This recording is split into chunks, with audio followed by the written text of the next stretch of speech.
नमस्कार, मैं बीएसएफ का रिटायर इंस्पेक्टर पूरनचंद जोशी आपको आज भारत के सबसे पहले और सबसे कठिन धाम बद्रीनाथ धाम से 4 किलोमीटर आगे माणा गांव के आगे पांडवों के स्वर्गारोहण वाले मार्ग पर स्थित भीम पुल से नमस्कार, प्रणाम और वंदे मातरम करता हूँ। मित्रों, भारत के प्रथम गांव, जिसको कि पहले से अंतिम गांव के नाम से जाना जाता था, अब भारत के माननीय प्रधानमंत्री मोदी जी ने उसको प्रथम गांव का नाम दिया। और प्रथम बनता भी है क्योंकि सीमा के साथ लगा हुआ जो गांव होता है वही प्रथम होता है। यहाँ दुकानों पर भी लिखा हुआ है हिंदुस्तान की प्रथम दुकान। तो जो भी दुकान है सभी दुकानों में यही आपको यहाँ पे लिखा हुआ मिलेगा। और ये जो आप मार्ग देख रहे हैं, ये मार्ग जा रहा है और सामने इसके गेट बना हुआ है। यही मार्ग से पांडव लोग स्वर्ग की ओर उन्होंने प्रस्थान किया था। मित्रों, यह भीम पुल जिसके ऊपर मैं इस समय खड़ा हुआ हूँ, आप देख रहे होंगे कि ये कितनी खड़ी और बहुत ही कठिन चट्टानें यहाँ पर बनी हुई हैं। जब पांडव लोग स्वर्ग के लिए जाने के लिए इस जगह पर आए, ये जो नीले रंग का आपको बोर्ड लगा दिख रहा है माणा का, तो ये सामने उनकी सरस्वती नदी आ गई थी। तो सरस्वती नदी से महाबली भीम ने रिक्वेस्ट की, प्रार्थना की कि सरस्वती मैया आप हमें रास्ता दीजिए।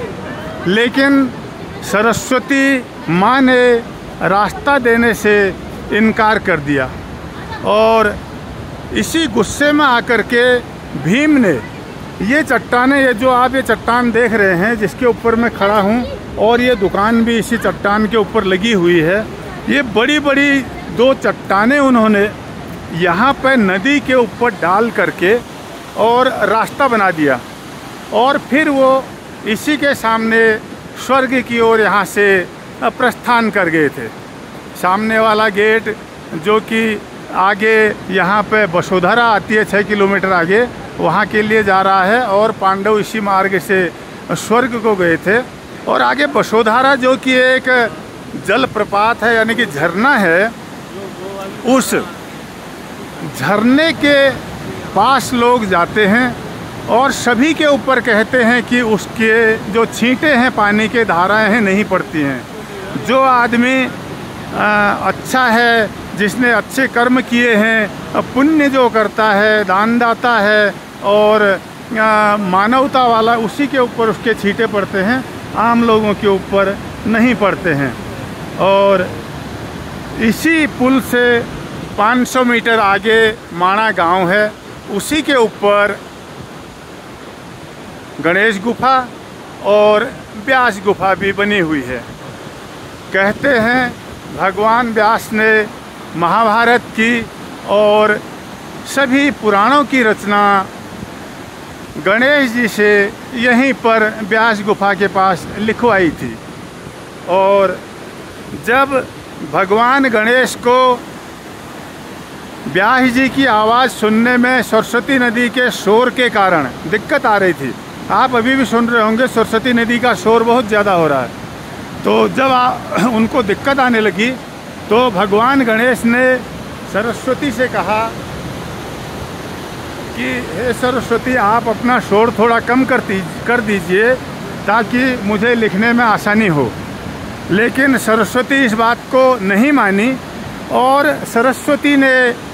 सरस्वती को गणेश ने श्राप दे दिया कि सरस्वती, अब तुम यहीं से लुप्त हो जाओगी और इससे आगे आप न दिखाई दोगी, न सुनाई दोगी और न इससे आगे कोई आपका वजूद होगा।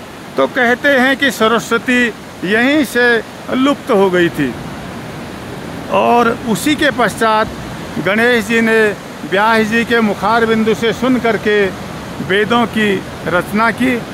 और आज भी व्यास गुफा में उनकी वहाँ पे गद्दी बनी हुई है, और जो गुफा का ऊपरी हिस्सा है उसमें जो हमारे पवित्र ग्रंथ हैं, ग्रंथों के आकार की ही रचना है। लगता है कि यहीं पर सारे ग्रंथ जो हैं वो रखे हुए होंगे। और बहुत ही शानदार दृश्य है यहाँ का, जो कि ये लगभग 4 किलोमीटर है वहाँ से, माणा गांव से यहाँ पर। और ये पुल जिसके ऊपर मैं अभी चल रहा हूँ, भीम पुल, बहुत ही पवित्र पुल है। और इसके ऊपर आना और इसके दर्शन करना बहुत पुण्य का काम माना जाता है, पुण्य के भागी बनते हैं लोग। अभी यहाँ पे सरस्वती माँ का ये विशाल मंदिर निर्माणाधीन है, कुछ समय के बाद ये बन करके तैयार हो जाएगा। अभी धूप भी आने लग गई है, सुबह सुबह का टाइम है। और ये दुकान है, यहाँ पे लोग आके ठंड में चाय की चुस्कियाँ लेकर के अपनी सर्दी को दूर करने का प्रयास करते हैं। और ये पुल जो कि आप देख रहे हैं, भीम द्वारा डाले गए इस बड़े से चट्टान पर ये पुल बना हुआ है। और इसके आगे सरस्वती नदी का वजूद समाप्त हो जाता है, और यही नदी बद्रीनाथ से आगे जाके अलकनंदा बन जाती है। तो मित्रों, ये भीम पुल था, और इसी भीम पुल से मैं आप सब लोगों की सुख समृद्धि के लिए और आपके उज्जवल भविष्य के लिए, स्वास्थ्य के लिए, दीर्घायु के लिए भगवान वेदव्यास, पांडव और भगवान गणेश से प्रार्थना करता हूँ। और इसी के साथ मैं बीएसएफ का रिटायर इंस्पेक्टर पूरनचंद जोशी आपको नमस्कार, प्रणाम और वंदे मातरम करता हूँ। और आप लोग मेरे अन्य वीडियोज़ को देखने के लिए मेरे YouTube चैनल फौजी अंकल को सर्च करें, और उत्तराखंड के जितने भी धार्मिक स्थान हैं, पर्यटक स्थान हैं, उनको देखें, उनके इतिहास को जानें और उनका आनंद लें। नमस्कार।